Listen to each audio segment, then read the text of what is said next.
Hello viewers, একটি light ঠিক করা হয়। লাইটের ব্যাটারিটি নষ্ট হয়ে গেছে। মোবাইলের ব্যাটারি লাগানো ছিল, লাইটটি পরিবর্তন করে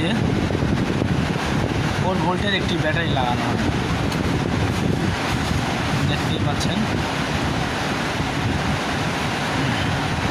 লাইটটা এখন জ্বালিয়ে দেব ব্যাটারি লাগানোর পরে ঠিক আছে কিনা।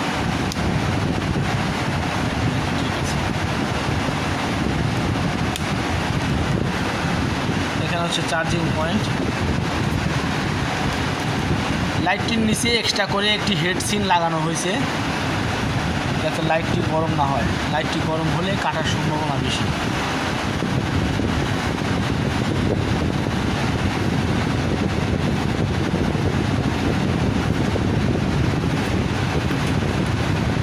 মোবাইলের ব্যাটারি ছিল লাগানো, ব্যাটারিটি পরিবর্তন করে 4 ভোল্টের একটি ব্যাটারি লাগানো।